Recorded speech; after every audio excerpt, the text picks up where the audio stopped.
Wabarakatuh.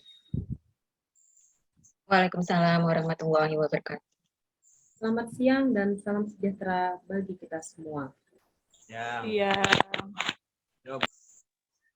Alhamdulillahirabbil alamin. Wassalatu wassalamu ala asrofil anbiya'i wal mursalin Sayyidina wa maulana Muhammadin wa ala alihi wa sahbihi ajma'in. Amma ba'du.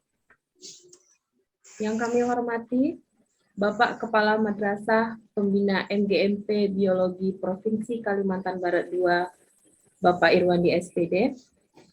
Yang kami hormati Bapak Narasumber Bimbingan Teknis Pengembangan Instrumen Penilaian Ujian Madrasah Berbasis Literasi dan HOTS, Bapak Andri Adi Mustika. Yang kami hormati Bapak Ibu Ketua MGMP Biologi Provinsi Kalimantan Barat, baik dari Provinsi Kalimantan Barat 1, Provinsi Kalimantan Barat 2, dan Provinsi Kalimantan Barat 3, serta Bapak Ibu peserta kegiatan pembukaan pengembangan keprofesian berkelanjutan atau PKB, MGMP Biologi Provinsi Kalimantan Barat, sekaligus sebagai peserta bimbingan teknis pengembangan instrumen penilaian ujian madrasah berbasis literasi dan HOTS. Pertama-tama, marilah kita panjatkan puja dan puji syukur atas kehadiran Allah Subhanahu wa Ta'ala yang selalu senantiasa melimpahkan rahmat, taufik, serta hidayahnya kepada kita semua.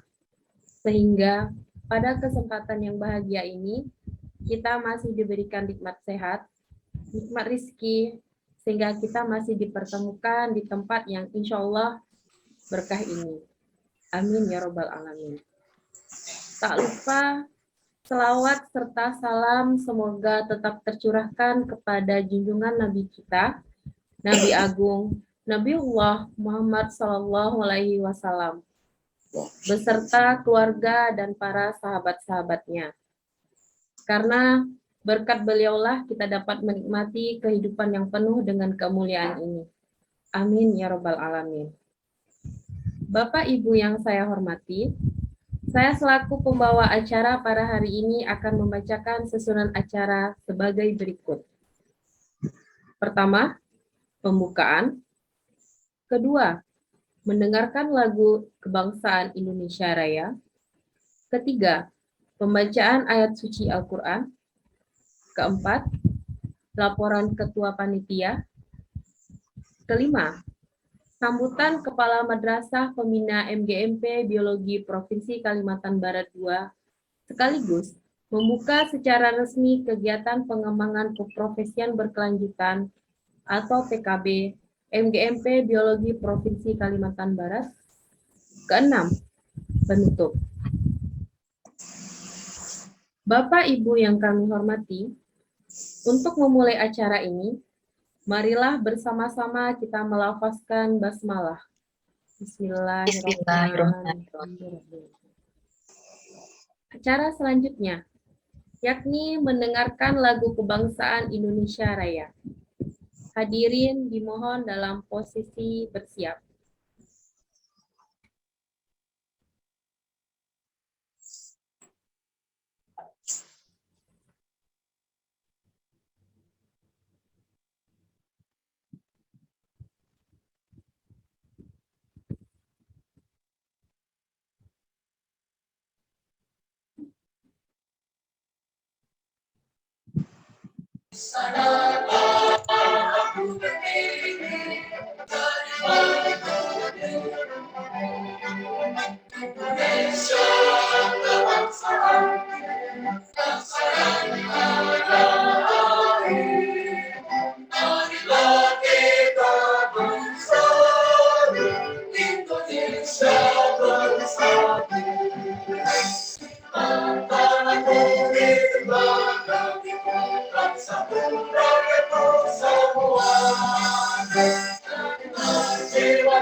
Acara selanjutnya yaitu pembacaan ayat suci Al-Quran yang akan dilantunkan oleh Ananda Raifa Cantika Alifia SAS, siswi MAN Kota Singkawang, peraih juara 2 tilawah putri tingkat remaja pada MTQ Kabupaten Bengkayang tahun 2021. Pada Ananda Raifa Cantika Alifia SAS, disilahkan. Assalamualaikum warahmatullahi wabarakatuh. Waalaikumsalam warahmatullahi wabarakatuh. A'udzu billahi minasy syaithanir rajim. Bismillahirrahmanirrahim. Ya ayyuhalladzina amanu idza najaytumur rasula faqad mubayna yaday najwakum sadaqah dzalika khairul lakum wa atharu fa illam tajidu fa innallaha ghafurur rahim. Aashfaqtum an tuqaddimu bayna yaday najwakum sadaqat wa id lam taf'alu wa taballahu alaikum fa aqimus salata wa atuz zakah wa ati'ullaha rasulah wallahu ghafirun bima ta'malun. Alam taro ilal ladzina tawallaw qauman ghadiballahu alaihim ma hum minkum wala minhum wa yahlifuna 'alal kadhibi wa hum ya'lamun. Sadaqallahul azim.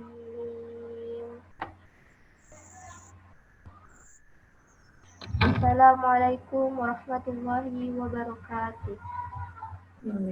Waalaikumsalam warahmatullahi wabarakatuh. Acara selanjutnya yaitu sambutan Kepala Madrasah Pembina MGMP Biologi Provinsi Kalimantan Barat II sekaligus membuka acara resmi kegiatan pengembangan keprofesian berkelanjutan atau PKB dalam MGMP Biologi Provinsi Kalimantan Barat tahun 2022.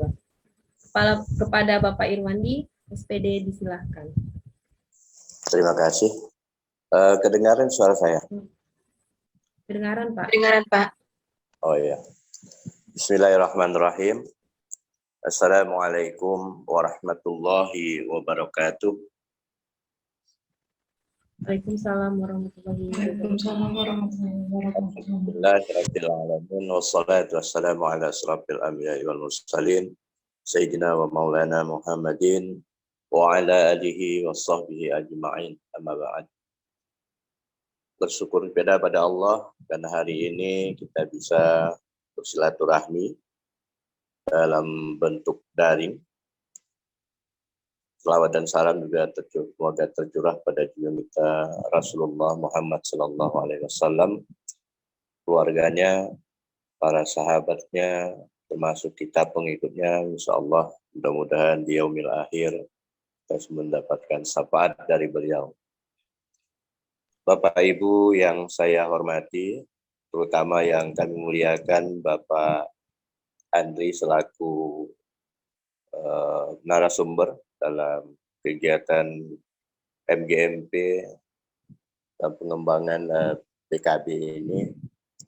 Saya selaku pembina MGMP Biologi Kalbar II memberikan apresiasi yang cukup tinggi pada pelaksanaan kegiatan ini. Mengapa harus saya berikan apresiasi yang cukup tinggi? Karena walaupun kegiatan Blok Grand yang kemarin dilakukan ini sudah tidak ada lagi, maka saya lihat MGMP Biologi ini dapat lebih dulu bisa berjalan ya tanpa adanya Blok Grand itu. Dan saya mengucapkan terima kasih pada seluruh pengurus MGMP Biologi. Dan mudah-mudahan ini menjadi motivasi untuk kawan-kawan MGMP mata pelajaran yang lain. Walaupun mungkin Blok Grand tidak lagi berjalan untuk saat ini. Artinya pendanaannya juga mungkin belum sudah selesai kemarin dilakukan. Tetapi dengan ada inisiatif dari kawan-kawan MGMP Biologi ini, mudah-mudahan ke depan atau beberapa berikutnya memberikan motivasi untuk kawan-kawan yang lain untuk segera melakukan kegiatan-kegiatan ini, karena ini sangat penting untuk PKB bagi Bapak Ibu guru yang ingin meningkatkan karirnya. Tidak banyak yang perlu saya sampaikan. Kondisi saya juga saat ini masih demam, Bapak Ibu sekalian. Jadi saya berharap lakukan kegiatan ini dengan sebaik-baiknya, lakukan yang terbaik, berikan aura positif untuk kegiatan ini. Mudah-mudahan apa yang Bapak Ibu lakukan ini memberikan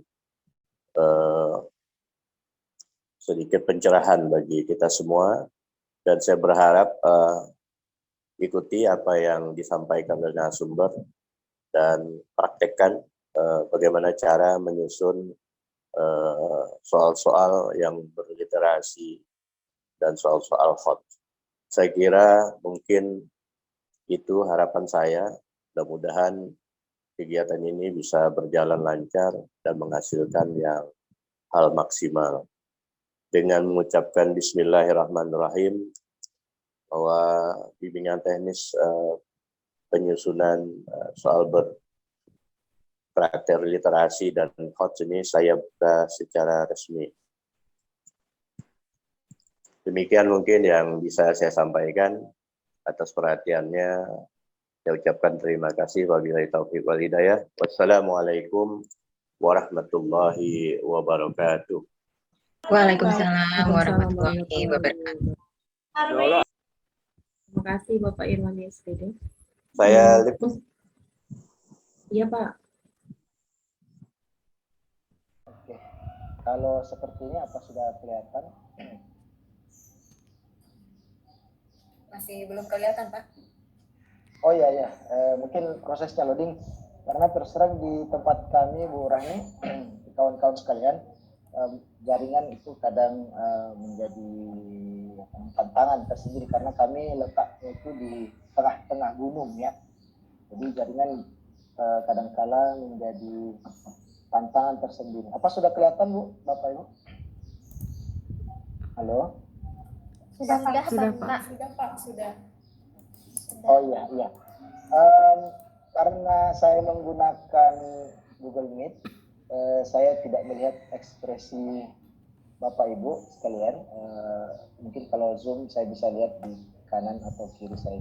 Jadi slide. Jadi saya tidak bisa melihat ekspresi Bapak Ibu. Jadi mohon kalau ada yang ingin disampaikan, nyalakan mic-nya, kemudian kita diskusikan. Jadi hari ini saya ingin membawakan karakteristik soal HOTS dan literasi high order thinking skill. Mak pinjam HP, Mak. Apa berganti slide? Mak, pinjam HP bentar.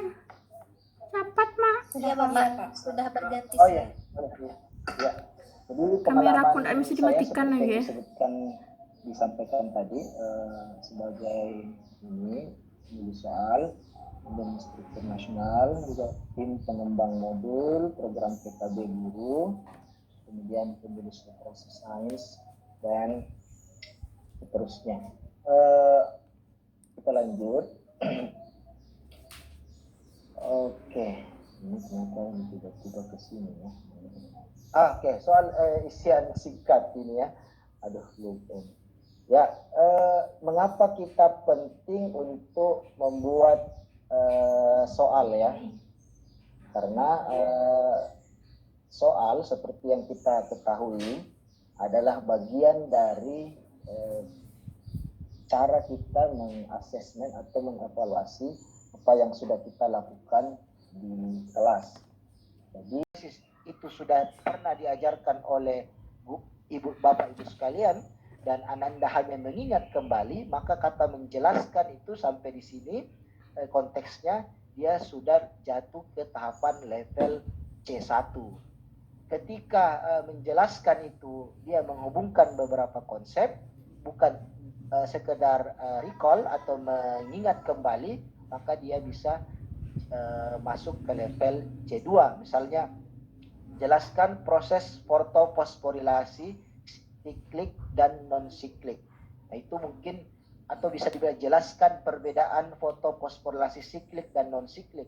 Itu siswa akan menggabungkan beberapa konsep. Itu bisa masuk ke level C2 ya. Apa suara saya kedengaran? Saya ingin mengkonfirmasi kembali. Kedengaran. Halo? Jelas. Oh ya. Kemudian kata menjelaskan juga dia bisa masuk ke tahapan C3 maupun C4 maupun C5 ketika substansi daripada kedalaman soal maupun kedalaman materinya itu menuntut memang siswa berpikir analisis. Misalnya, jelaskan mengapa tumbuhan membutuhkan H2O. Jelaskan mengapa oksigen sebagai akseptor elektron, sebagai penerima elektron terakhir. Saya kembalikan ke Bapak Ibu, apa Bapak Ibu mengetahui konsep itu? Misalnya, jelaskan mengapa oksigen ya sebagai akseptor elektron terakhir pada transport elektron. Kalau penjelasan itu tidak Bapak Ibu jelaskan di kelas, Bapak Ibu hanya menjelaskan tentang rantai transport elektron, maka dia bisa masuk ke soal analisis ya. Itu jadi bahkan mengevaluasi pun bisa menggunakan kata menjelaskan. Jadi saya ulangi kembali bahwa kata kerja operasi itu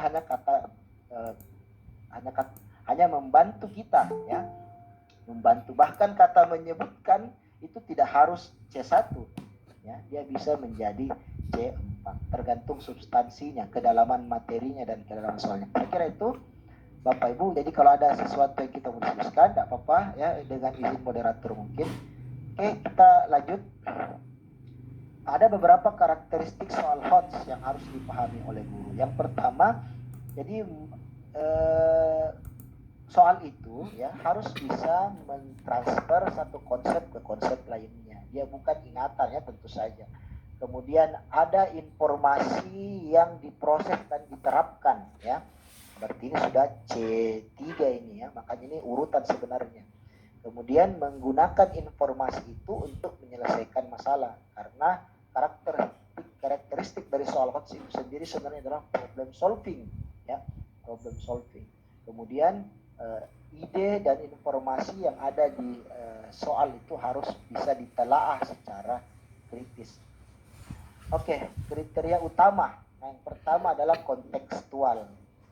Nah, ini kita sering dengarkannya kontekstual. Jadi kontekstual itu adalah dalam konteks sehari-hari, dalam kehidupan yang nyata, yang mudah dikenali oleh siswa dan dekat dengan siswa. Bukan soal yang rutin. Soal yang rutin itu artinya soal yang sering muncul di buku-buku, ya, misalnya menjelaskan proses fotosintesis. Nah, kalau kita kaitkan misalnya suatu tanaman, suatu senyawa kimia, yaitu herbisida, dilakukan untuk diberikan kepada tanaman gulma, di mana herbisida ini menyerang kompleks sitokrom, misalnya begitu soalnya. Analisislah apa yang akan terjadi dari kasus tersebut. Itu kan bukan soal yang rutin, ya, dan kehidupan, dan kita kita hubungkan dalam konteks sehari-hari. Jadi ada herbisida atau senyawa kimia yang bisa membuat tumbuhan gulma itu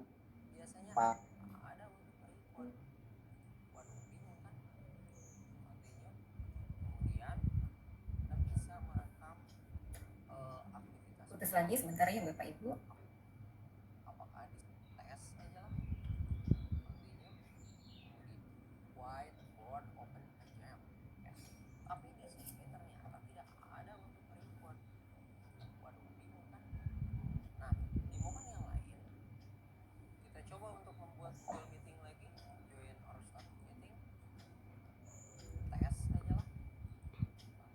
bahwa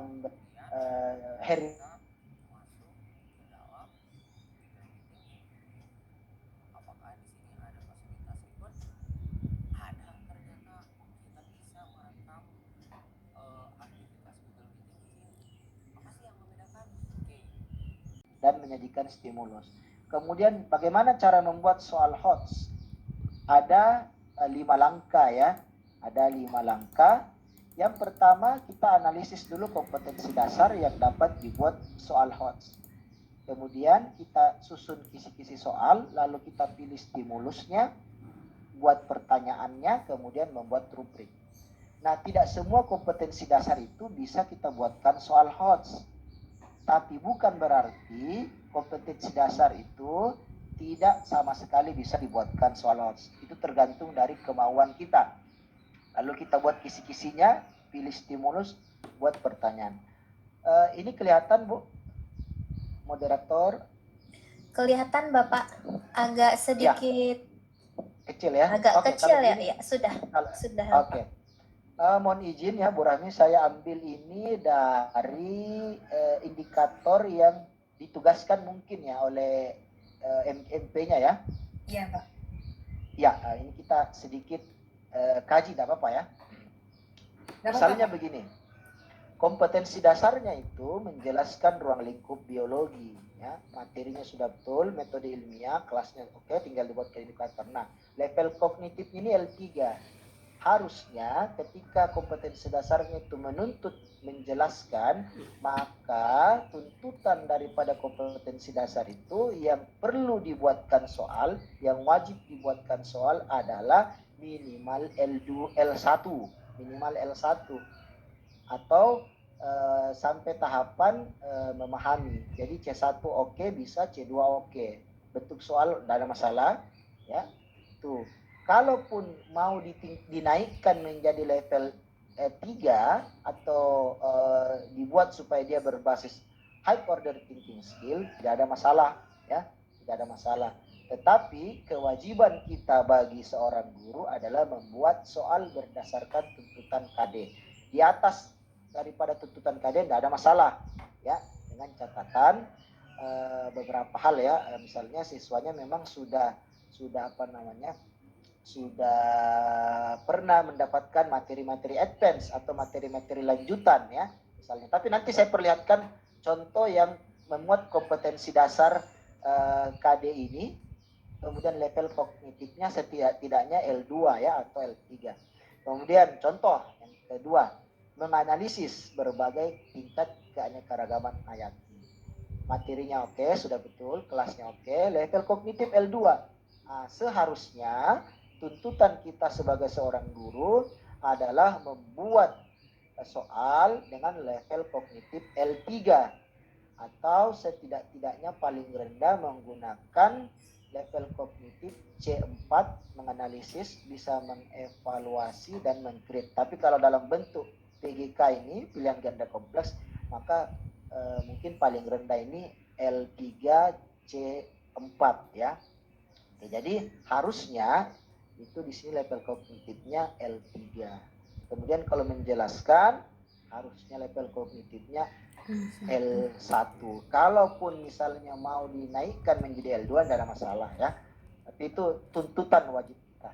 Saya kira itu yang bisa saya sampaikan untuk ini. Nah, sekarang masalah literasi sains. Nanti juga ada beberapa contoh soal yang saya ingin perlihatkan. Kemudian apa sih itu literasi sains? Jadi soal berbasis literasi dan soal berbasis HOTS. Sesuatu yang berbeda ya. Kalau dia berbasis HOTS, maka level kognitif yang dituntut untuk dikuasai oleh peserta didik adalah minimal C4 sampai C6. Kalau dia berbasis literasi, maka soal itu bisa L1, bisa L2, dan bisa L3. Jadi soal berbasis literasi tidak harus soalnya berbentuk HOTS. Tetapi soal yang HOTS, menurut saya, itu kalau bisa ada basis literasinya. Sehingga siswa bisa mengambil informasi, menelaah informasi dari bahan literasi yang kita berikan ya, sebagai stimulus dia ya, sebagai stimulus. Oke, sampai sini apa kedengaran Bapak Ibu moderator? Masih terdengar jelas Bapak. Oke, baik. Lanjut. Bentuk soal itu ada beberapa berdasarkan ini referensi AKM ya, sama referensi AKMI. Yang pertama ada pilihan ganda yang opsinya ada 5. Kemudian ada PGK, pilihan ganda kompleks. Pilihan ganda kompleks itu berdasarkan referensi dari AKM dan AKMI, AKM Kemdikbud ya, itu ada 2 jenis. Ada pilihan ganda kompleks benar salah atau ya tidak ya, dengan 4 pernyataan 1, 2, 3, 4, lalu kita menyuruh siswa untuk menentukan mana keempat pernyataan itu yang benar atau salah, atau ya atau tidak, atau setuju atau tidak setuju. Itu boleh. Setujukah kamu atau tidak setujukah dengan alasan, dengan pernyataan berikut ini? Berilah tanda dan seterusnya, itu perintahnya atau stemnya. Kemudian bisa juga berbentuk isian atau jawaban singkat, bisa juga esai atau uraian. Nah, Bapak Ibu, berbeda membuat soal HOTS PG, menjodohkan esai, PGK, dan isian atau jawaban singkat. 5 model soal ini merupakan 5 model soal yang umum ya, ada juga mungkin yang lain, bisa juga menggunakan skala. Tetapi kelima ini tentu saja berbeda kalau dia dibuatkan soal HOTS-nya. Membuat soal HOTS pilihan ganda tentu berbeda dengan membuat soal HOTS esai atau uraian. Masing-masing punya kelebihan ya. Kalau PGK maka semua opsinya harus bisa berfungsi. Yang pertama. Yang kedua, kalau dia pilihan ganda kemudian kita mau dia berbasis HOTS, maka semua opsinya yang kelima-lima itu harus membuat siswa untuk berpikir atau bernalar kritis, bukan hanya satu pilihan atau 2, 3 pilihan saja.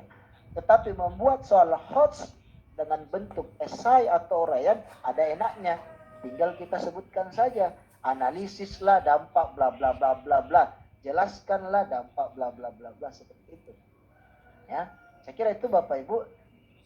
Kemudian bagaimana dengan isian singkat? Apakah bisa dibuatkan soal high order thinking skill? Bisa juga kalau kita bermain dengan data, misalnya ada tabel, kemudian tabel itu atau grafik itu kita berikan variabel, misalnya X, Y, Z sampai W. Lalu kita berikan soal, manakah dari data berikut yang menunjukkan bahwa bla bla bla bla bla. Oke, high order thinking skill, filosofinya dulu ya. Jadi high order thinking skill atau HOTS itu adalah sebuah kemampuan atau skill atau keterampilan untuk menghubungkan, memanipulasi dan mengubah pengetahuan yang sudah dimiliki oleh siswa serta pengalaman secara kritis dan kreatif dalam menentukan keputusan untuk menyelesaikan masalah pada situasi baru. Jadi kata kuncinya adalah problem solving pada situasi baru. Ketika soal itu bukan situasi baru, maka sayang sekali soal itu bisa jatuh sampai ke level C1 ya. Misalnya tadi masalah herbisida. Herbisida itu misalnya menyerang kompleks sitokrom atau kompleks protein PQ atau PC pada transport elektron pada fotosistem 1 dan 2 misalnya. Kita sudah jelaskan bahwa tanaman herbisida itu dia punya ini, dia menyerang kompleks sitokrom. Kalau dia menyerang kompleks sitokrom, maka sintesis ATP-nya tidak terjadi. Lalu kita buatkan soal, berarti dia bukan situasi yang baru lagi. Dia adalah situasi yang hanya mengingat.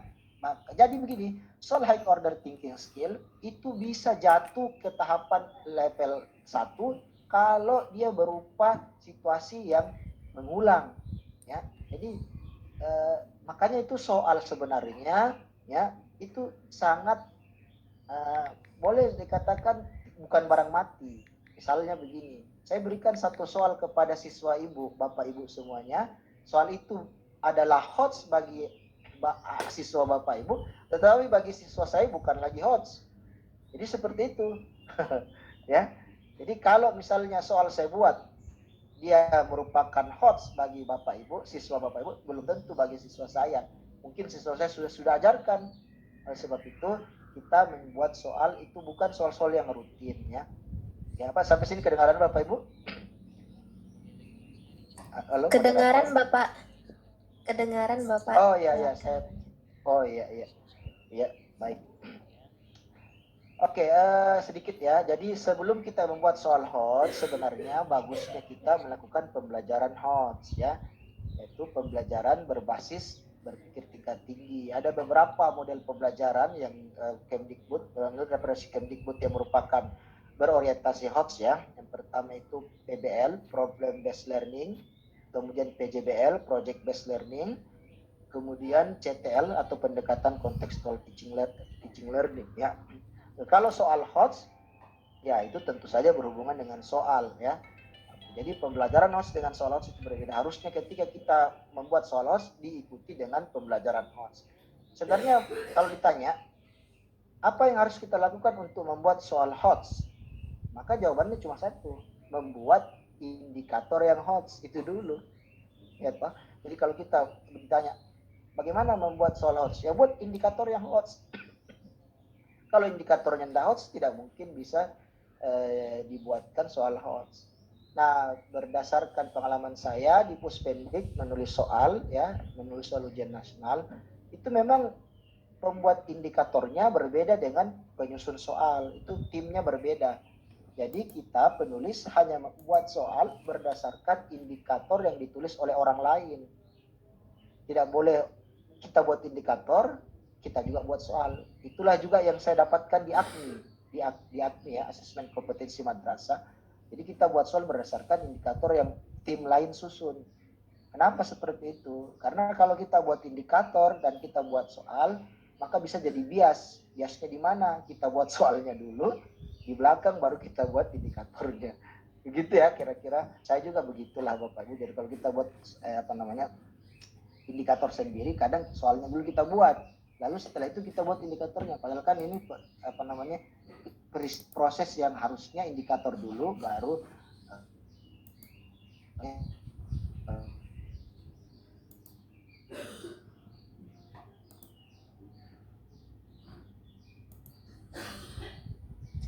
Sepertinya ada gangguan jaringan ya Bapak Ibu.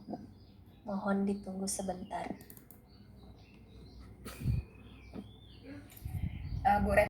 Oke, saya lihat dulu ini mana ini punya. Oh ini, contoh soal literasi. Nah, oke. Pak sudah kelihatan Bapak Ibu? Halo? Masih loading sepertinya Pak. Ya. Oh, masih loading. Ya. Tidak apa-apa Pak. Ya, sudah Pak. Apa di suara saya ada suara agak ribut-ribut sedikit atau bagaimana Bapak Ibu? Yang saya ada di luar ruangan ini memang ya. Iya, tapi masih kelihatan, masih kedengaran jelas Pak. Oh ya, siap-siap. Ini sumbernya dari soal B biologi PTS Ganjil kelas 10 Manisan Cendekia. KD-nya menganalisis sudah jadi tadi, materinya kan banyak kalau di keanekaragaman hayati, ya. Saya materinya ancaman hilangnya keanekaragaman hayati. Indikator. Diberikan artikel tentang adanya spesies pendatang, peserta didik dapat menjelaskan atau menganalisis dampak dari masuknya spesies tersebut dengan titik-titik. Nah, ini sesuai dengan bentuk soal. Jadi untuk membuat indikator itu kita perlu penuhi unsur ABCD-nya ya. Audience, behavior, condition, dan degree ya. Misalnya dengan tepat, kalau dia pilihan ganda misalnya. Kalau dia soalnya benar salah, maka kita juga harus mengatakan dengan menentukan benar atau salah dari beberapa pertanyaan. Jadi tergantung ini yang di sini. Ya, jadi kalau PG kita tinggal tulis dengan tepat. Itu degree-nya, ya. Kondisinya diberikan artikel. Ya. Kemudian jadi ini sesuai bentuk soal. Nah, contoh. Nah, ini juga adalah soal berbentuk literasi sains, ya. Saya ambil ini dari Tempo merdeka.com yang dikutip dari Kementerian Lingkungan dan Lingkungan Hidup dan Kehutanan. Oke. Saya mengambil topik akasia menginvasi 6.000 hektar sabana di Taman Nasional Baluran. Ada wacananya, boleh Bapak Ibu modifikasi, boleh menggunakan kalimat sendiri, boleh menggunakan langsung full teks dari sumbernya, boleh juga diedit ya, boleh. Jadi ada tumbuhan akasia, tanaman endemik dari India, kemudian akasia itu dibawa ke Taman Nasional Baluran, Jawa Timur. Ekosistemnya sabana, digunakan untuk menahan api. Kemudian ternyata akasia itu disukai oleh satwa banteng contohnya. Kemudian ternyata disukai sangat banteng itu justru mempercepat penyebaran akasia. Kemudian dominansi akasia membuat populasi banteng terancam. Kemudian menyebabkan rumput di padang sabana itu sebagian besar kering dan mati dan seterusnya. Nah, ini dia pertanyaannya ini. Nah, ada beberapa alternatif pertanyaan sesuai dengan level kognitif yang akan diminta. Di sini saya tidak mau menunjukkan yang mana L1, yang mana L2, yang mana L3.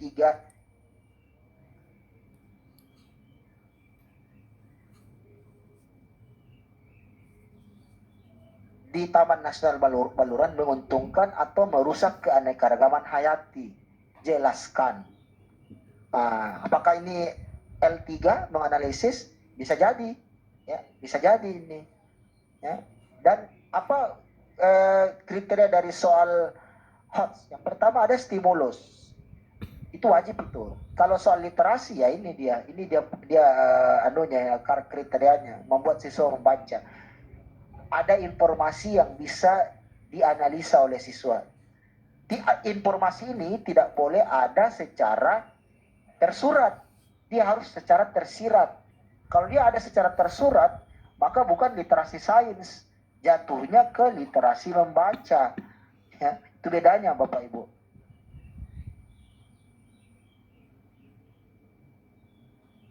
Merusak. Jawaban siswa kan bisa menguntungkan, bisa juga merusak. Menguntungkan mungkin karena dia bilang bahwa akasia ini tahan terhadap api, sehingga menguntungkan bagi ekosistem misalnya. Tetapi sebenarnya kunci jawabannya adalah dia merugikan. Nah, merugikannya kenapa? Itu kan siswa berpikir secara kritis di situ. Ya, merugikannya kenapa? Nah, ini dia bisa kata kuncinya sebenarnya ada di sini, ya. Nah, jadi yang pertama, dominansi akasia membuat benteng terancam. Pertanyaan lagi, mengapa terancam? Nah, siswa harus menganalisis. Jadi jawabannya itu, ya. Kenapa terancam? Apakah jawabannya ada di sini? Nah, ternyata tidak secara langsung. Jawabannya itu kita bisa lihat di sini sebenarnya, ya. Oke. Nah, kalau dia musim kering, rumputnya mati. Pertanyaannya, apa hubungannya dengan akasia? Ya, apa hubungannya? Ini sebenarnya bisa juga kita hilangkan, ya. Bisa kita hilangkan ini supaya tidak menjadi informasi yang mudah cepat ditemukan jawabannya. Jadi itu kan jawaban itu begini, itu kan rumput adalah tanaman nih, ya yang sangat membutuhkan matahari. Itu rumput, rata-rata tumbuhan herba, ya tumbuhan rumput itu tumbuhan yang sangat butuh matahari. Ya, misalnya di padang rumput itu kenapa rumput cepat sekali tinggi? Karena memang dia butuh, dia tergantung dengan sinar matahari. Nah pohon akasia itu kalau dia sudah tumbuh banyak, dia akan menjadi rimbun dan itu bisa membuat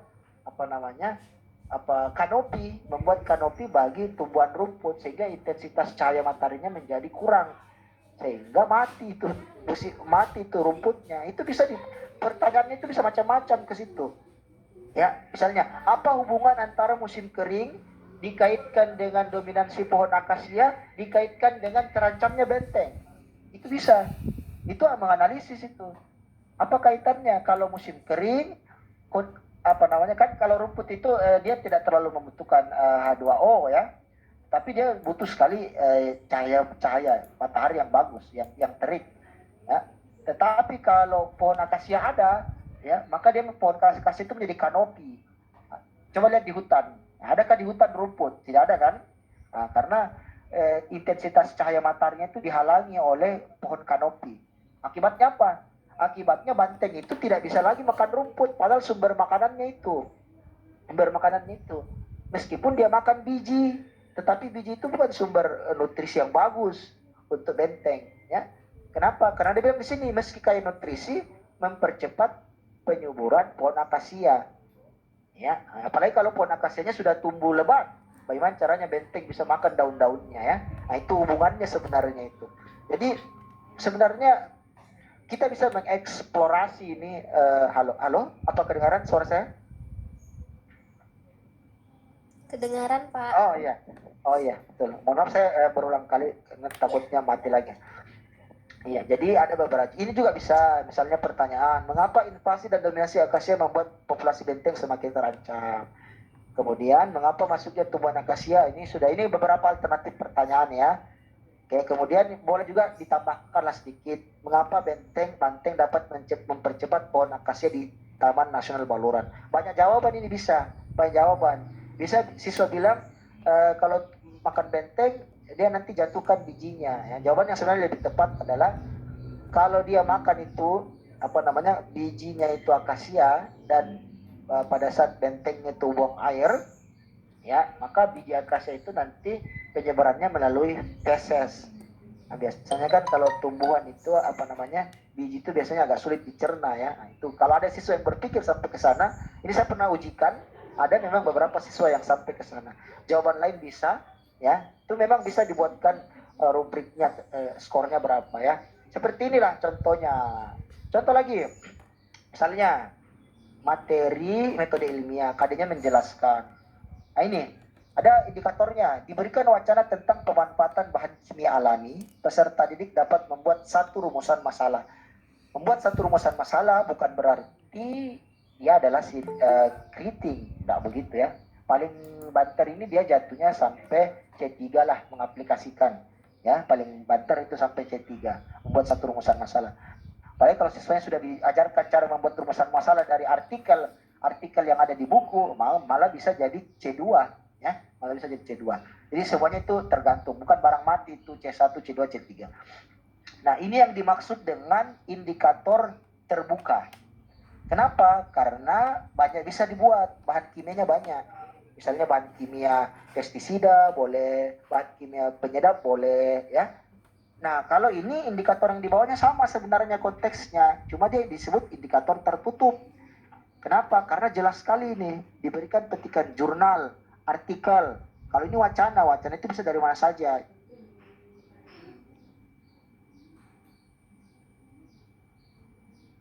Ini kita sebut indikator tertutup. Karena bahkan kalau indikator yang baik itu adalah indikator yang langsung sudah bisa dibuatkan soal. Misalnya dari tumbuhan yang mengandung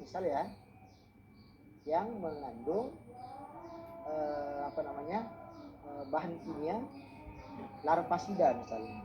Ah, ini sudah bagus ini.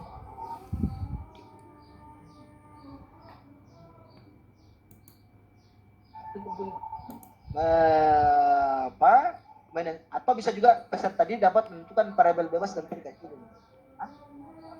Ya, aku ada itu. Tidak terlalu bising. Ini juga boleh satu. Ya, baik. Jadi sesuai dengan ini, maksudnya sesuai dengan bentuk soal ya. Kalau bentuk soalnya itu pilihan ganda ya tulis dengan tepat. Kalau soalnya itu PGK ditulis dengan memilih ya. Oke, lanjut. Inilah dia soalnya nomor 2 ini. Jadi literasinya ada, tidak ada judulnya. Ya, tidak ada judulnya, sengaja memang ini.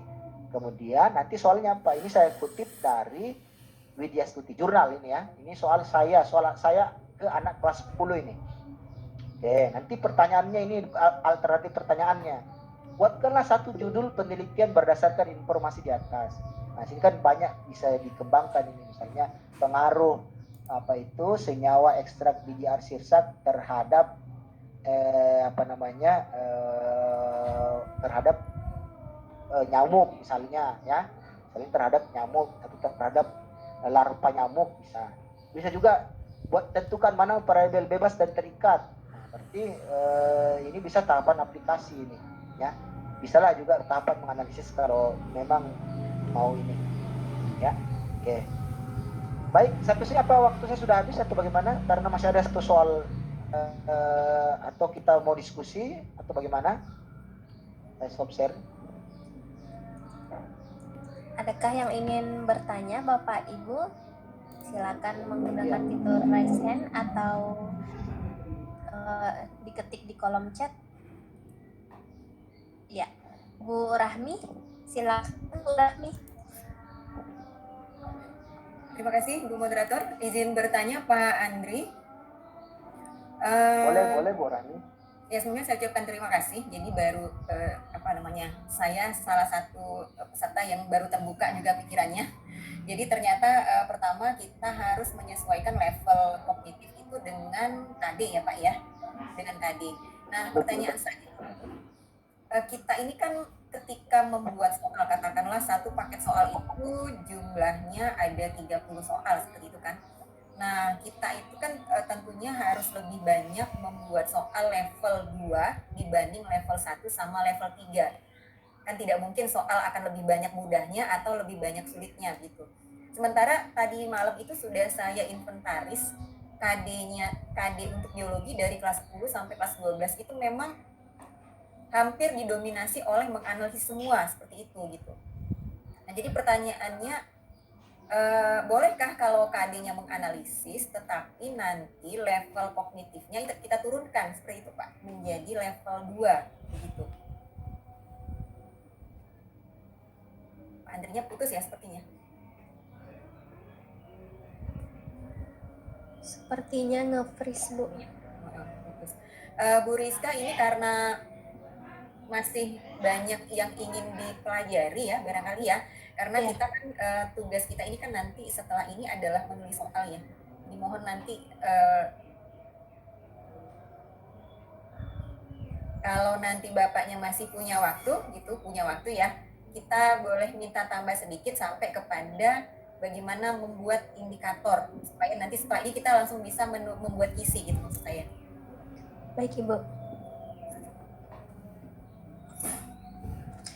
Mungkin Bapak Ibu yang lain bisa mengonsep pertanyaannya untuk ditanyakan. Jangan malu atau ingin bertanya Bapak Ibu. Kalau malu nanti sesat di jalan. Sebentar Bu Ramuna, ditunggu dulu. Terima kasih Bu Ramuna.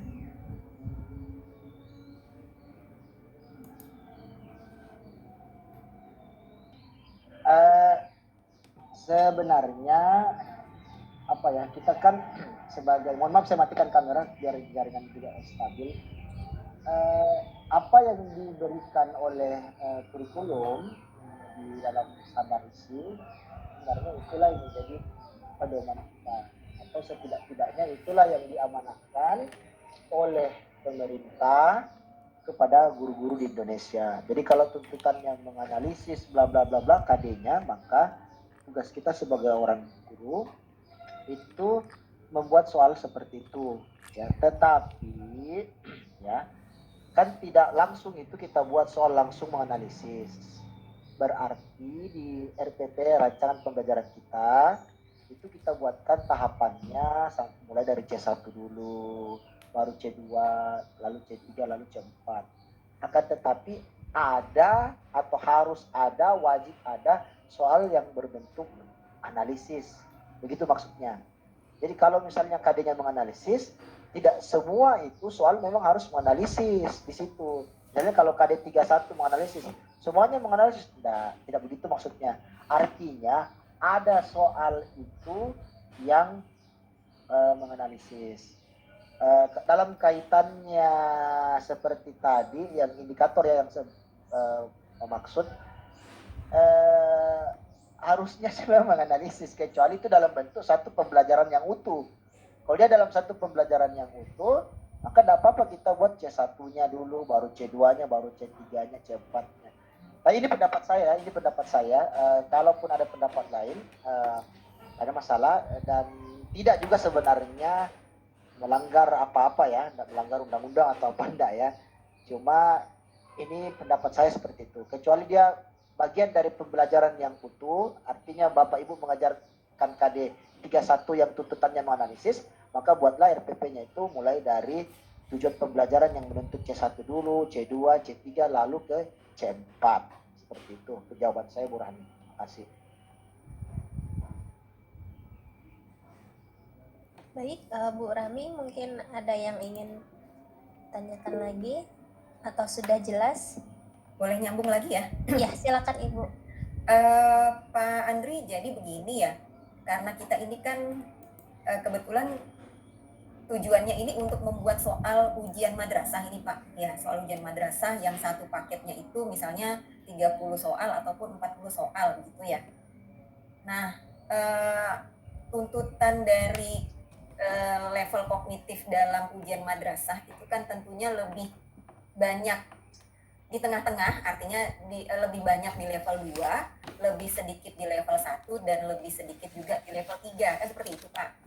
Nah, sementara KD kita itu untuk geologi itu hampir didominasi oleh menganalisis semua gitu. Nah, jadi kalau misalnya kita melaksanakan pembelajaran di dalam kelas, mungkin kita akan bisa mulai C1, C2 sampai level 3 misalnya seperti itu. Tapi di dalam ujian penulisan nanti butir soal ujian madrasah ini gitu ya, boleh nggak kalau yang level-level artinya KD yang analisis itu kita turunkan levelnya, karena kalau tidak jadi level 3, dominan level 3 gitu Pak. Jawab moderator mungkin. Ya enggak masalah Bu Rahmi, tidak ada masalah. Ini kan panduan saja. Jadi semua itu merupakan kita lihat dulu situasi kondisi ya, situasi kondisi dari siswa mungkin, karena tidak semua siswa itu memiliki input yang sama ya. Mohon maaf, di beberapa provinsi mungkin atau di beberapa sekolah. Itu tadi pandangan saya. Kalaupun misalnya dia menganalisis, kemudian dibuatkan soal L2, saya pikir itu tidak ada masalah. Yang tidak ada ceritanya. Tidak ada aturan yang kalau itu dilakukan dilanggar, tidak dilakukan dilanggar, tidak ada seperti itu ya. Jadi ini dari kesepakatan kita MGP saja. Itu saya cuma berdasarkan teori saya. Saya kira itu Bu Rani dan kawan-kawan sekalian. Mungkin ada yang lain. Baik, kita lanjut ke pertanyaan selanjutnya dari Ibu Ramuna. Silakan Ibu Ramuna. Assalamualaikum warahmatullahi wabarakatuh.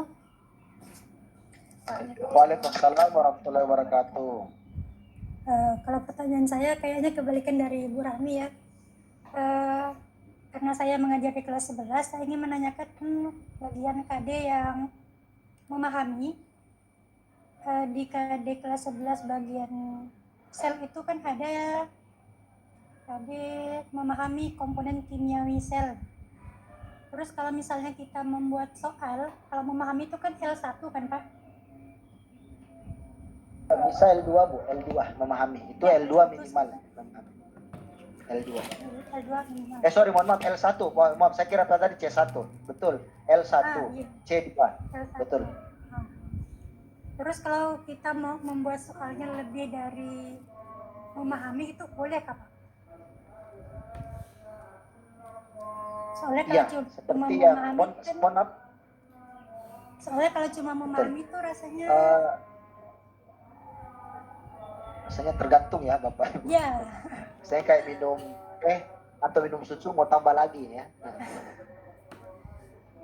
Halo? ya Pak. Ya. Ya, saya jawab Bu Rizka. Ya. Iya, Bapak, silakan. Iya. Boleh, Bu. Jadi kalau misalnya kompetensi dasarnya memahami komponen kimia misal, kita membuatkan dia L3, menganalisis, boleh. Nah sebenarnya itu kemarin saya request ke Bu Rahmi. Kalau ada Bapak Ibu, di antara Bapak Ibu yang sudah membuat soal, atau ada soalnya yang mau kita bedah, ya kita sama-sama belajar, bagus sekali sebenarnya. Langsung kita praktek. Jadi misalnya Bu Ramuna ada soal, silakan share screen, kita bedah, saya bedah di sini, apakah sesuai dengan kaidah secara konstruksi, secara substansi, kemudian apakah dia HOTS. Nah ini bagus, kalau ada yang mau menjadi volunteer ya boleh, kalau ada yang mau. Misalnya Bapak Ibu sudah menentukan kayaknya ini HOTS Pak, apakah memang betul HOTS? Nah, mari kita sama-sama monggo, kita satu sesi ini kita bisa, kalau mau tinggal di share screen. Iya. Sepertinya Bapak Ibu ada yang sudah membuat soal ya. Mungkin nanti bisa dikirimkan atau langsung di share screen untuk soalnya. Bagaimana dengan Ibu Ramuna? Sudah jelas Ibu? Sudah. Ya, kita lanjut ke pertanyaan ketiga dari Bapak Nurul Hidayat. Silakan Bapak untuk bertanya.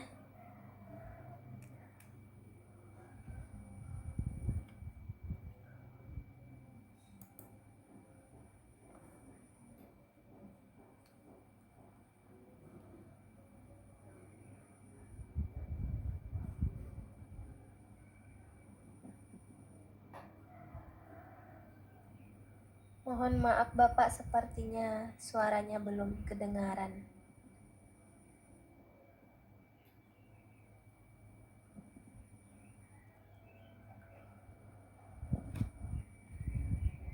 Apa namanya? Yang kami muliakan, kita mulai ya. Saya izin share screen untuk memperlihatkan bagaimana sih cara membuat indikator yang baik ya. Oke, saya lihat Pari dulu, mana itu? Halo. Ya, Oh ya, sudah kedengaran ya, baik. Saya langsung ke slide ini. Sebenarnya slide ini panjang ya, tapi tidak apa-apa. Jadi kriteria indikator yang baik. Pertama, ada kompetensi dasar yang hendak diukur. Kemudian hanya satu kata kerja operasional ya. Hanya satu kata kerja operasional, tetapi untuk uraian bisa lebih dari satu. Kemudian berkaitan erat dengan uraian materi dapat dibuatkan soalnya. Ya, jadi indikator yang baik adalah indikator yang dapat dibuatkan soal, itu saja dulu. Kalau tidak bisa dibuatkan soal, maka kita biasa bilang itu indikator yang tidak bunyi. Ya, itu istilah di puspendik, puspenjar ya. Jadi kan orang yang buat indikator, kita bingung ini. Jadi pembuat soal itu bingung, ini indikatornya maunya apa ya? Kita bikin ini kayaknya salah, itu indikator yang tidak bunyi ya. Jadi Pak, indikator yang paling bagus indikator yang tertutup. Memang sudah langsung dibuatkan soal. Nah, unsur-unsur indikator itu yang pertama ada subjek yang akan diukur ya, peserta didik.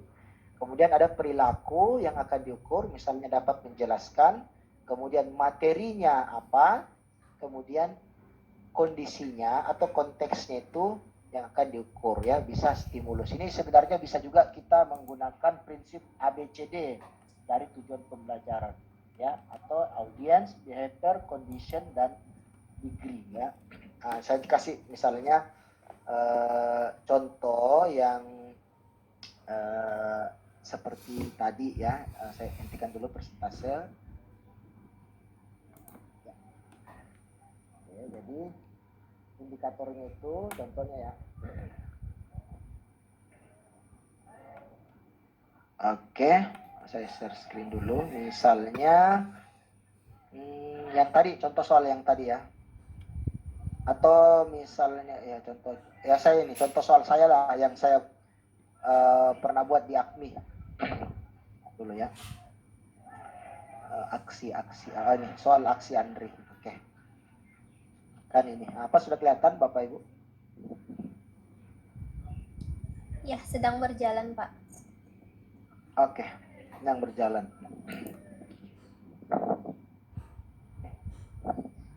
Ya. Misalnya. Oke, misalnya ini ya. Nanti saya bagikan ya. Nanti saya berikan ke Bapak. Apa Bapak Ibu di sini ada yang sedang mendaftar proses seleksi AKMI? Apa ada? Saya Pak, tapi sudah nggak lolos. Bu Rahmi ya? Iya, kemarin itu saya daftar ikut Oh, ya. yang tahap pertama, begitu pengumuman nggak lolos. Ya. Jadi memang masih perlu banyak ya. belajar dulu barangkali. Ya. Alhamdulillah saya lolos di tahapan selanjutnya. Jadi nanti kayaknya hari Senin itu deadline-nya. Biasanya saya buat soal itu, kayak kemarin itu saya buat soal 2 jam sebelum deadline. Oh, saya malah sebetulnya sudah bikinnya berhari-hari sebelumnya gitu, tapi karena saya memang tidak punya pengetahuan betul-betul banget gitu di bidang ini, di bidang pembuatan soal literasi dan HOTS ini. Jadi ini dalam hati saya, dan kayaknya memang literasi yang saya buat itu sebenarnya sekarang, tapi sudah nggak update lagi, barangkali sudah bosan barangkali Pak. Oke. Contoh indikatornya. Ya, disajikan narasi dan gambar jaring-jaring makanan pada satu ekosistem tertentu. Maka ini adalah stimulusnya, ya, kondisinya, ya. Ini stimulusnya, settingnya. Ada narasi jaring-jaring makanan pada satu ekosistem. Kemudian peserta didik, ya ini audiensnya, ya, audiensnya ini. Kemudian dapat mengidentifikasi. Nah, ini adalah kata kerja operasional yang merupakan tanda dia adalah behavior atau perilaku yang diharapkan. Ya, seperti itu. Apa kedengaran suara saya? Halo? Kedengaran, Pak. Atau mati? Kedengaran, Pak. Iya. Ya. Oh ya, betul. Dengan memilih satu jawaban yang benar. Nah, ini adalah degree-nya, ya, degree-nya yang ditetapkan, yang diinginkan, ya. Oke, jadi itu memenuhi unsur ABCD, ya. Kalau ini kan terbalik, tapi jadi ABCD itu tidak harus audiensnya dulu, peserta didik dulu, boleh dia di belakang. Misalnya peserta didik dapat mengidentifikasi kemungkinan dinamika populasi jika ada perubahan gangguan pada salah satu populasinya dengan memilih satu jawaban benar yang bisa, pokoknya ada unsur ABCD-nya itu. Memang lebih enak kayaknya disajikan narasi, diberikan gambar, ya, itu stimulusnya, conditionnya, ya. Jadi ABCD. Kemudian ada KD-nya di sini ada. Ini bukan, mohon maaf, ini bukan KD ini, ya. Ini indikator dari AKMI. Kebetulan kemarin saya buat. Ini sebenarnya saya sudah bagikan ke beberapa teman yang minta, ya. Ya, tapi mungkin Bu Rahmi tidak minta ini. Saya kurang tahu apa. Beberapa teman yang satu grup itu instruktur apa, itu saya berikan ini. Yang menurut saya sih tidak masalah, ya.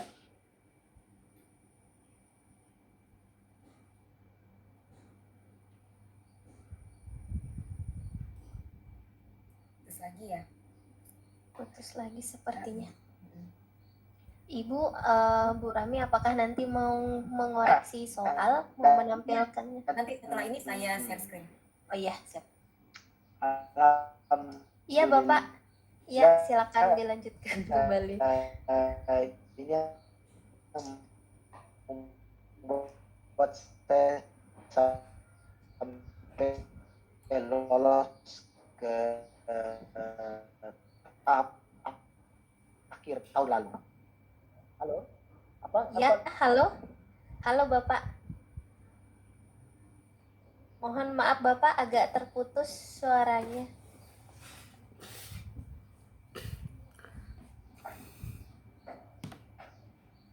Bapak Ibu sambil menunggu Pak Andri, mungkin kami ingatkan kembali untuk mengisi link absensi sebelum ditutup saat BIMTEK ini selesai hari ini. Silakan untuk mengklik di kolom chat Bapak Ibu.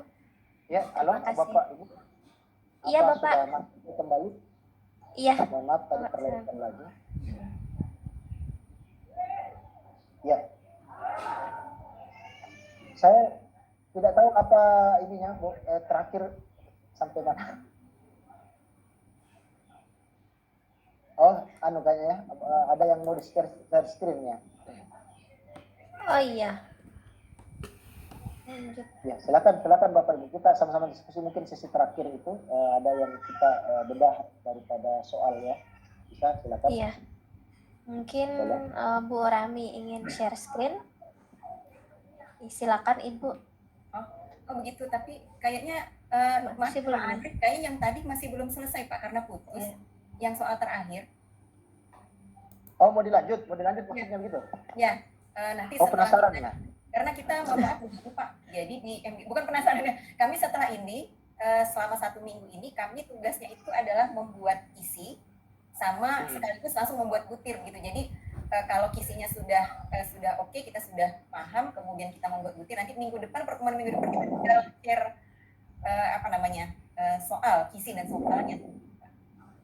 Oh iya, enggak apa-apa. Coba tapi ini soal yang bukan kompetensi dasar ya. Katakanlah kompetensi dasarnya ini adalah tentang apa ini, jari-jari makanan ini ya. Jadi konsepnya itu indikator yang baik. Yang pertama ada stimulusnya. Ini stimulus bisa berarti kondisi yang diberikan. Katakanlah disajikan narasi, diberikan gambar, diberikan data, ya itu bisa. Kemudian peserta didik saya kira ini sudah paham kita semua masing-masing. Itu adalah audiens, dapat mengidentifikasi itu adalah behavior, perilaku yang diharapkan dari indikator. Kemudian dengan memilih satu jawaban yang benar, ini adalah degree-nya ya, atau yang diinginkan, yang disepakati, yang ditetapkan. Saya kira itu saja. Jadi membuat indikator itu memenuhi unsur-unsur tadi itu, unsur-unsur dalam prinsip ABCD, audience, behavior, conditioning, kemudian degree. Saya kira itu. Kemudian ini rumusan butirnya. Jadi saya buatkan soalnya.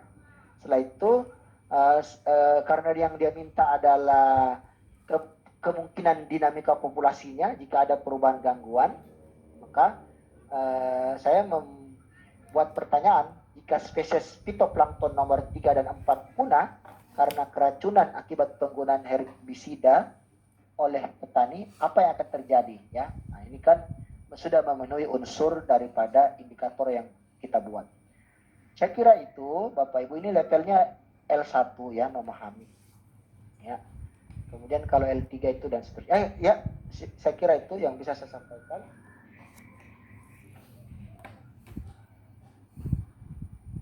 Ada pertanyaan mungkin.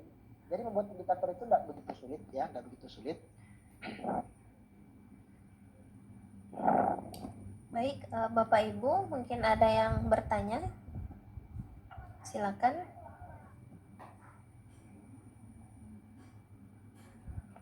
Kalau tidak, mungkin kita langsung ke share screen dari Bu Rahmi ya, Bu. Oh iya. Ya, boleh. Mungkin sesi terakhir itu. Ya, izin saya share screen-nya Pak.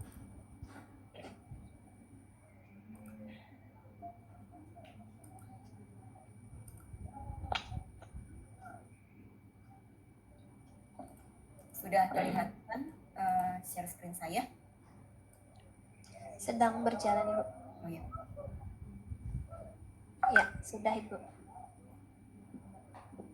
Nah, seperti ini Pak Andre, ini sepertinya kesalahannya tuh ada banyak apa ya? Enggak banget. Banyak kata kerjanya ya.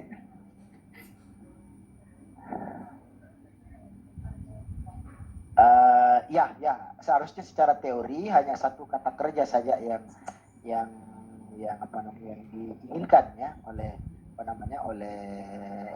indikator itu, harusnya satu kata kerja saja murah. Berarti kalau seperti ini ya misalnya ya Pak ya, karena levelnya ini level 2, berarti sebaiknya artinya perbaikannya seperti apa ya Pak ya? Misalnya begini, peserta didik dapat mengidentifikasi komponen-komponen penyusun kedua sistem tersebut, dikaitkan atau dihubungkan dengan itu. Jadi, ya, ini coba bisa lihat soalnya. Oh iya silakan Pak, sebentar. Ini soalnya.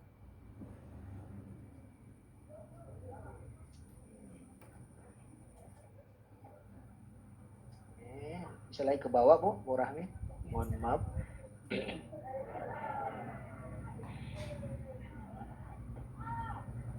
Oke, ekosistem A. Terus ke bawah lagi.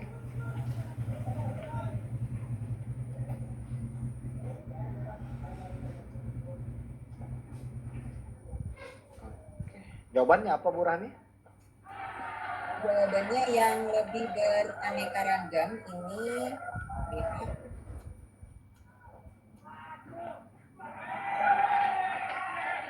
Oh iya. Jawabannya ke ekosistem B ya, yang lebih stabil ini daripada kayaknya harus ekosistem A. dihitung sih. Yang lebih Kuncinya itu ya kira-kira. Ya kira-kira ekosistem B. Jadi ini maksudnya harus dihitung dulu, soal saya juga lupa semua. Udah lama Pak.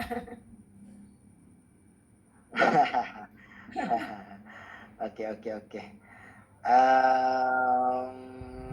Apa ya? Kalau saya sih bisa dinaikkan lagi kembali ke apanya, ke atas mungkin ya ke indikatornya. Oh, indikator iya. Iya. Kalau saya Ibu Rahmi, kalau mau mengambil konsep kestabilan ekosistem, maka kalau saya lebih baik ambil yang ada jaring-jaring makanannya, karena di situ itu akan jelas di situ tingkatan trofik misalnya dia produsen, konsumen 1, konsumen 2, konsumen 3, konsumen 4 dan seterusnya. Kalau Ibu mengambil konsep tumbuhan saja atau vegetasi, maka kita tidak bisa melihat kestabilannya di situ, karena kita berbicaranya satu tingkat tropik, yaitu produsen. Kita memang lihat hutan itu didominasi oleh vegetasi, tapi sebenarnya ekosistem di situ stabilnya di mana, karena tidak ada orang yang mau pupuk hutan. Yang dipupuk itu hanya tumbuhan monokultur, misalnya sawah. Tumbuhan monokultur itu kenapa dipupuk, kenapa dia rentan terhadap hama? Karena ekosistemnya itu hanya satu di situ. Ekosistemnya tidak beragam. Yang ditanam itu misalnya hanya padi, ya. Itu makanya hutan kita tidak pernah lihat orang memupuk hutan. Kenapa? Karena ekosistemnya di situ kaya, meskipun yang kita lihat secara kasat mata itu hutannya, tetapi di situ ada hewannya dan seterusnya. Kalau Ibu Rahmi konsepnya begitu, harusnya menampilkan hewannya juga, ya, hewannya juga. Karena bukan berarti ekosistem yang didominasi oleh satu pohon saja, ya, vegetasinya satu saja jenis, maka dia tidak stabil, tidak begitu. Ya, buktinya banyak hutan, misalnya hutan pohon pinus, dia masih stabil. Dia dikatakan stabil kalau dia bertahan cukup lama di situ. Nah, jadi memang untuk membuat soal itu, terutama yang apalagi hot, memang substansi materi juga harus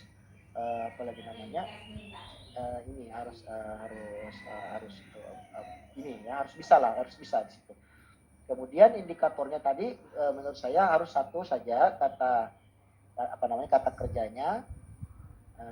Misalnya pakai menganalisis juga boleh. Peserta dapat menganalisis hubungan komponen penyusun ekosistem dan mengaitkannya dengan kesetimbangan lingkungan. Sampai situ saja. Kalau mau dia kita buat L3 C4. Jadi tidak usah mengidentifikasi. Karena kalau dia sudah menganalisis, maka kata kerja di bawahnya otomatis sudah dilakukan. Konsepnya begitu. Jadi kalau dia sudah menganalisis sampai ke tahapan menganalisis, maka secara otomatis pasti sudah melewati tahapan C1, C2, dan C3. Tidak mungkin bisa sampai ke tahap menganalisis ujuk-ujuk begitu saja. Jadi tidak perlu ada mengidentifikasinya. Langsung peserta didik masuk hubungan komponen penyusun ekosistem.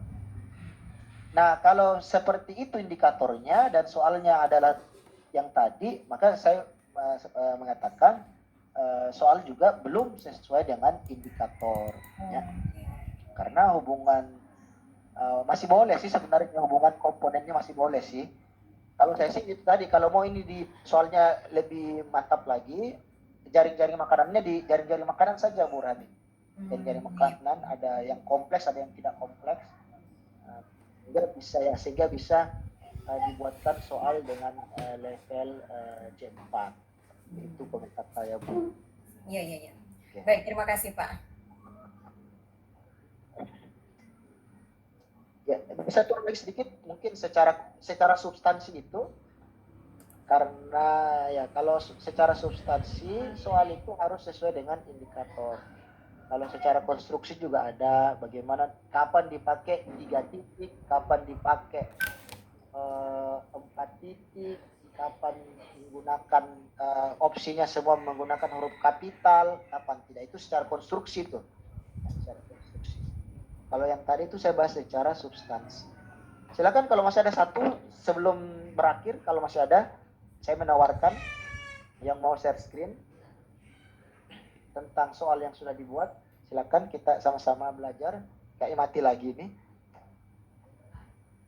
Oh enggak ya. Oke. Silakan kalau ada yang mau satu soal lagi, mungkin waktu 10 menit bisa kita manfaatkan.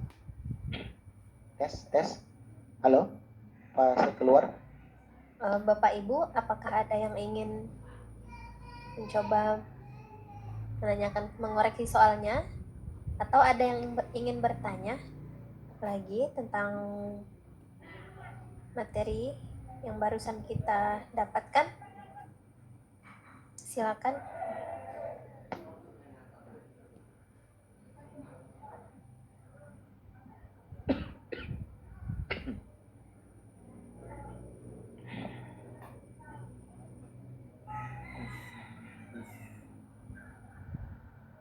Iya, Pak Nurul Hidayat ya. Silakan Bapak. Assalamualaikum warahmatullahi wabarakatuh. Waalaikumsalam warahmatullahi wabarakatuh. Sebelumnya terima kasih Pak Andri atas ilmunya yang luar biasa. Terus terang saya secara pribadi cara membuat soal, karena kami di sekolah swasta kemudian berasrama kadang keterbatasan. Jadi ini pengetahuan bagi saya sangat luar biasa dan mudah-mudahan kedepannya bisa bermanfaat buat kami. Yang ingin ditanyakan sih mungkin lebih ke panduan secara detail tentang penjelasan Pak Andri tadi, mungkin nanti bisa dibagi ke kami sehingga kami bisa mempelajarinya lebih baik. Apakah satu pertanyaan Pak Andri, kalau di MAN atau di MAN IC tentu fasilitasnya untuk soal coach itu memungkinkan, lebih banyak faktor memungkinkan dengan dan disertai dengan input yang siswanya oke lah gitu. Artinya, tapi sekolah swasta kan asumsinya ya asobah gitu. Jadi kadang tuh boro-boro L3 dan L1 saja hanya sekedar mengulang, mereka tidak mau. Apakah itu gak apa-apa atau ada cara trik khusus ketika membuat siswa termotivasi sehingga dia mampu mengerjakan soal hot gitu Pak Andri, dengan latar belakang yang apa adanya gitu Pak Andri. Terima kasih. Assalamualaikum warahmatullahi wabarakatuh. Waalaikumsalam warahmatullahi wabarakatuh. Baik, Bu moderator, apa bisa langsung? Ya, silakan Bapak untuk dijawab. Iya, terima kasih Bapak Nurul Hidayat.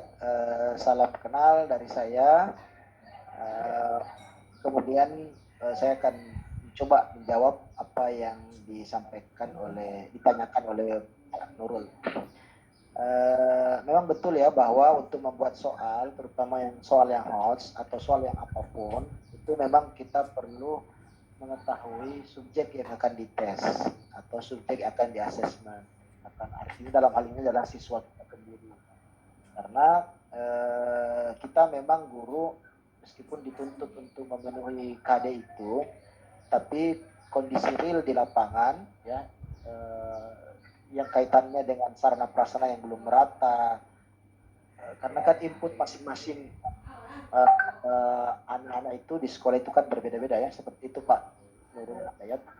Sehingga memang dalam hal ini ya Bapak Ibu perlu memang menyesuaikan dengan kondisi siswanya di sekolah. Cuma pendapat saya tidak ada salahnya juga kita mungkin menyisipkan 1-2 nomor lah yang barangkali bisa membuat siswa itu termotivasi. Karena pengalaman saya Bapak Ibu, saya pernah mengajar di MTS ya, Madrasah Tepi Sawah ya, memang di tepi sawah dia ya.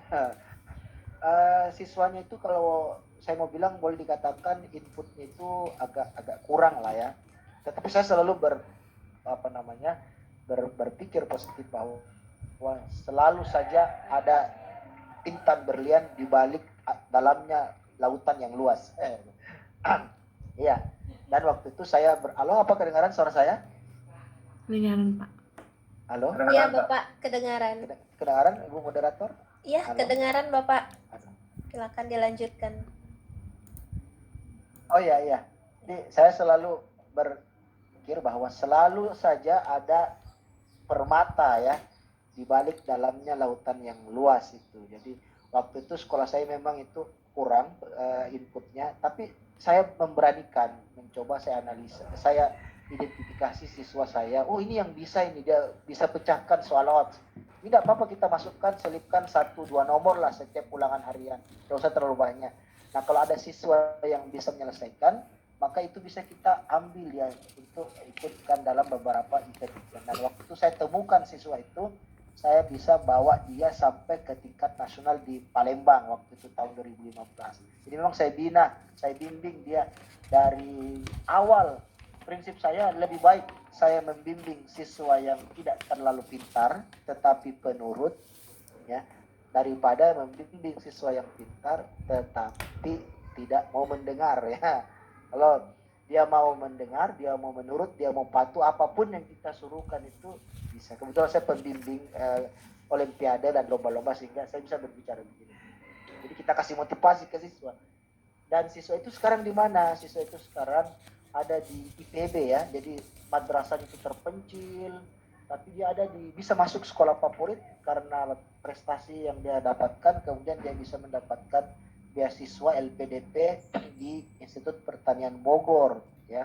Ini luar biasa, dan cerita itu saya terus sampaikan ke anak-anak saya, ke siswa saya, dan itu bisa menjadi motivasi. Yang kedua, guru memang harus menjadi role model, contoh teladan yang baik. Maksud saya dalam artian kalau saya sampai sekarang ini saya sering mengikuti berbagai event-event baik di Kemenak maupun di Kemdikbud atau event-event lain. Jadi meskipun itu ada perlombaan atau apa, tetap saya ikuti. Mau lomba menulis, mau lomba menggambar, lomba bikin video apa itu, saya mau lomba opini, menulis artikel di koran, itu saya ikuti semuanya lomba-lomba. Dan itu saya ceritakan ke siswa. Saya lihatkan buktinya. Oh nak, saya pernah ke Bali nih dalam rangka membuat media pembelajaran anti korupsi tahun sekian. Nah cerita-cerita itu yang bisa menggugah memotivasi siswa kita. Di samping kita mungkin terus mengingatkan bahwa sekolah itu, soal-soal yang saya buat itu bukan semata-mata, atau pembelajaran yang kita lakukan itu kalau dia basisnya bernalar kritis, kita ya sampaikan ke siswa, bukan semata-mata agar kamu mau lulus ujian nasional, mau ulangan harian. Karena kalau nilai-nilai itu gampang kita bisa berikan, tetapi jauh daripada itu, apa yang saya berikan di kelas, soal-soal yang saya berikan, itu tujuannya adalah diaplikasikan dalam kehidupan nyata. Nah itu sering saya sampaikan ke siswa. Saya sering sampaikan bahwa soal yang saya buat ini, materi yang saya ajarkan ini, itu tidak hanya semata-mata kamu mau lulus dapat 90, 98, tidak. Itu gampang kalau nilai-nilai bisa kita berikan.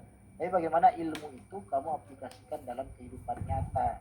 Saya pikir itu saja Pak Nurul Hidayat. Mungkin memang sebagai guru kita harus banyak memberikan motivasi kepada anak-anak kita ya, karena mereka itu adalah titipan yang dari orang tuanya. Orang tuanya berharap besar akan kita. Saya kira itu mungkin terakhir dari saya, sudah pukul 5 di sini, belum salat asar saya. Ya. Baik, terima kasih Pak Andre atas jawabannya, dan Bapak Nurul Hidayat tadi sudah jelas ya Pak tentang jawaban dari narasumber. Sini kita telah sampai di penghujung acara. Pak Andri, kami sangat berterima kasih Bapak sudah sesudi untuk memberikan ilmu dan sharing selama 1 jam 2 jam ke depan ke 2 jam tadi. Ini merupakan pengalaman yang luar biasa untuk kami peroleh Pak, karena biasanya kan membuat soal itu hanya berdasarkan soal yang ada di buku atau yang ada di internet gitu. Jadi ini memberikan sisi lain dan membuka pikiran kami bagaimana menulis soal berbasis literasi dan higher order thinking. Baiklah, tidak terasa kita telah sampai di penghujung acara. Bapak Ibu, kami ingatkan lagi untuk mengisi daftar hadir, karena linknya akan ditutup begitu acara selesai. Jadi kami mohon untuk mengklik kesediaannya untuk mengklik daftar hadir dan mengisi. Terima kasih Bapak atas kesempatannya. Mohon bimbingannya juga setelah ini kami akan membuat kisi dan butir soal. Kemudian akan bertemu kembali pada tanggal 25 Februari 2022 ya Pak. Untuk Bapak Ya. Ibu peserta, ya terima kasih Bapak atas kesediaannya untuk kembali hadir minggu depan. Untuk Bapak Ibu peserta, perlu dimohon perhatiannya, setelah hari ini tugas kita adalah membuat kisi dan butir soal sebagaimana yang ilmunya telah kita pelajari hari ini. Semangat Bapak Ibu, kita bisa kalau misal ada yang bingung bisa didiskusikan. Mohon Bapak Ibu untuk tetap mengikuti rangkaian acara hingga selesai dan sampai bertemu pada workshop pembuatan soal minggu depan. Saya ucapkan terima kasih atas partisipasi dari Bapak Ibu semua. Untuk mengakhiri acara ini, marilah kita sama-sama mengucapkan hamdalah. Alhamdulillahirrahmanirrahim. Nggak foto dulu. Oh, berfoto dulu ya. Oh iya. Mungkin Bu